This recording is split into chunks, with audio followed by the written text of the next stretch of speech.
Hello बच्चों, आज के इस वीडियो में आज हम लोग पढ़ेंगे प्रबंध तथा प्रशासन। उसका हम लोग तुलनात्मक अध्ययन करेंगे। दोनों के बीच में क्या अंतर है इसको हम लोग देखेंगे और उसके बाद प्रबंध के स्तर का भी हम लोग अध्ययन करेंगे। और इसके लिए आप लोग अपनी व्यवसाय अध्ययन की बुक में से निकाल लीजिए पृष्ठ क्रमांक 18 से हम लोग चालू करेंगे और पृष्ठ क्रमांक 21 तक आज हम लोग अध्ययन करेंगे। तो आइए सबसे पहले देखते हैं प्रबंध और प्रशासन, इसका एक तुलनात्मक अध्ययन। पहले के ज़माने में इन दो शब्दों में कोई अंतर नहीं किया जाता था, अर्थात प्रबंध और प्रशासन दोनों को एक दूसरे का पर्यायवाची माना जाता था, समानार्थी शब्द माना जाता था और एक ही प्रकार से दोनों का उपयोग किया जाता था। लेकिन जब से प्रबंध के कार्यों को स्पष्ट किया गया, तब से ये दोनों में अंतर किया जाने लगा और अलग अलग जगहों में इसका उपयोग किया जाने लगा।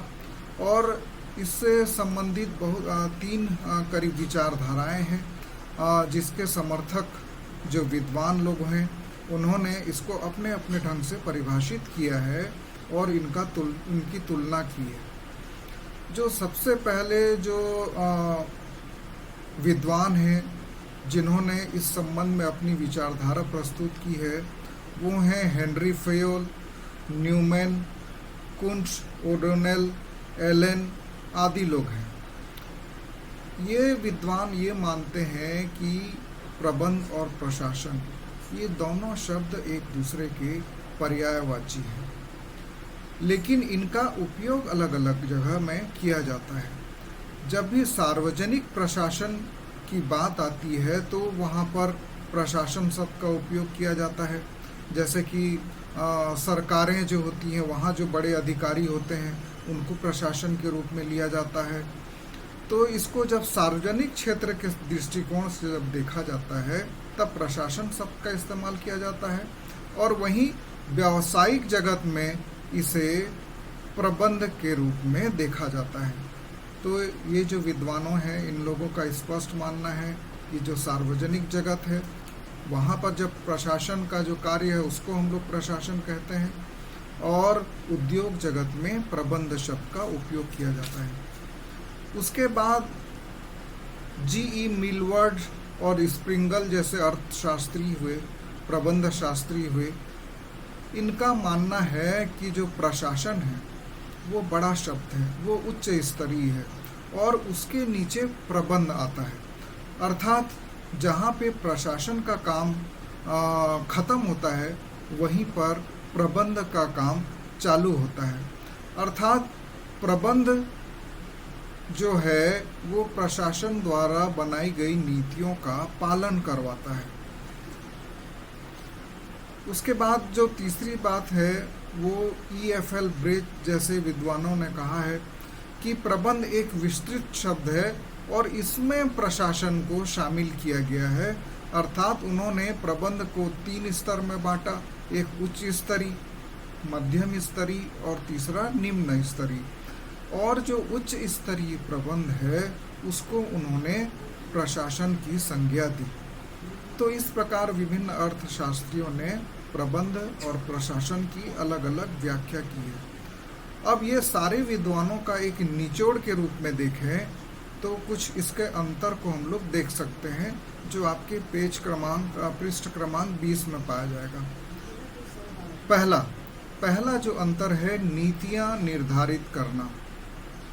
इसका अर्थ ये है कि प्रशासन का काम है नीतियां बनाना, अर्थात नीतियां निर्धारित करना, और प्रबंध का काम है उन नीतियों का पालन करवाना। दूसरा अंतर जो देखा गया वो है स्वामी और सेवक का संबंध। प्रशासन को स्वामी माना गया और प्रबंध को सेवक माना गया, और चूंकि स्वामी प्रशासन को माना गया इसलिए वो प्रतिफल के रूप में लाभ प्राप्त करता है, और वहीं प्रबंध को सेवक माना गया इसलिए वो प्रतिफल के रूप में पारिश्रमिक को प्राप्त करता है। प्रशासन का कार्य जो होता है समन्वय करना होता है, उत्पादन के जो विभिन्न साधन होते हैं उनमें समन्वय करना होता है। और जबकि प्रबंध का कार्य पूरे संगठन में नियंत्रण रखना और जितनी भी नीतियां प्रशासन द्वारा बनाई गई हैं उनका क्रियान्वयन करना होता है। उसके बाद देखते हैं कि कार्य का क्या स्तर होता है। प्रशासन सर्वोच्च प्रबंध माना जाता है और जबकि प्रबंध जो है वो मध्य श्रेणी का या निम्न श्रेणी का होता है। उसके बाद और एक देखेंगे निर्देशों का पालन। निर्देश प्रशासन द्वारा जारी किए जाते हैं और प्रबंध का काम है इन निर्देशों का पालन करवाना।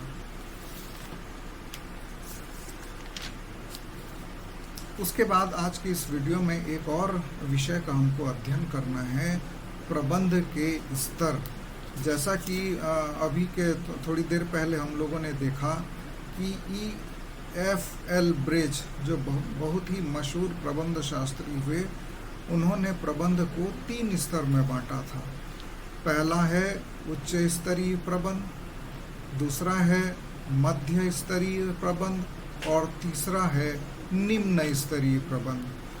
तो उच्च स्तरीय जो प्रबंध होता है इसमें किन लोगों को शामिल किया जाता है ये देखते हैं। सबसे पहले जो जिनको शामिल किया जाता है उच्च स्तरीय प्रबंध में 2 लोगों को शामिल किया जाता है। एक है संचालक मंडल और दूसरे होते हैं मुख्य अधिशासी, जिसको कि कार्यपालन अधिकारी भी कहा जाता है, चीफ एग्जीक्यूटिव ऑफिसर कहा जाता है। तो उच्च स्तरीय प्रबंध में फिर से समझा रहा हूँ, 2 लोगों को शामिल किया जाता है। एक तो संचालक मंडल होते हैं और दूसरा मुख्य कार्यपालन अधिकारी। और इन लोग बहुत सारे कार्य को करते हैं, जैसे कि संस्था के उद्देश्यों को निर्धारित करना, संस्था के ट्रस्टी के रूप में उसकी रक्षा करना, मुख्य अधिशासी का चयन करना, संस्था की उपलब्धियों व परिणामों की जांच करना, अर्थात संस्था की क्या क्या उपलब्धियां रही हैं, उसने क्या क्या हासिल किया है। उसके बाद बजट को पारित कराना, आय का और व्यय का उचित वितरण करना और जो महत्वपूर्ण विचार होते हैं उस पर ये विचार विमर्श करते हैं। उसी प्रकार से मुख्य अधिशासी का भी बहुत सारे काम होते हैं। संचालक मंडल और संगठन के बीच में संपर्क बनाकर रखना, यह देखना कि जो अधीनस्थ कर्मचारी हैं वो संस्था की नीतियों से अवगत हैं कि नहीं है। संचालक मंडल और संगठन के बीच में समन्वय बनाकर रखना, अधीनस्थों में स्वैच्छिक आधार पर कार्य करने की भावना का विकास करना, ये मुख्य अधिशासी का काम होता है। उसके बाद दूसरा जो स्तर होता है वो है मध्य स्तरीय प्रबंध। अब मध्य स्तरीय प्रबंध, जिसको कुछ विद्वान कहते हैं कि ये असली प्रबंध का काम यही है, मध्य स्तरीय प्रबंध। इसमें विभिन्न विभागों के विभागाध्यक्षों को शामिल किया जाता है, अधीक्षकों को शामिल किया जाता है, उपाध्यक्ष को शामिल किया जाता है, जैसे कि उत्पादन प्रबंधक, विपणन प्रबंधक, वित्त प्रबंधक। तो इन सारे अधिकारियों को मध्य स्तरीय प्रबंध में शामिल किया जाता है और इनका जो काम होता है वो अपने मुख्य कार्यपालन अधिकारी के काम में सहयोग करना, प्रतिदिन के परिणामों को जांचना, उस पर नज़र बनाए रखना, उत्पादन की उपलब्धियों की समीक्षा करते रहना कि सही ढंग से उत्पादन का कार्य चल रहा है कि नहीं चल रहा है, समय समय पर कर्मचारियों का मूल्यांकन करना कि वो ठीक से काम कर रहे हैं कि नहीं कर रहे हैं।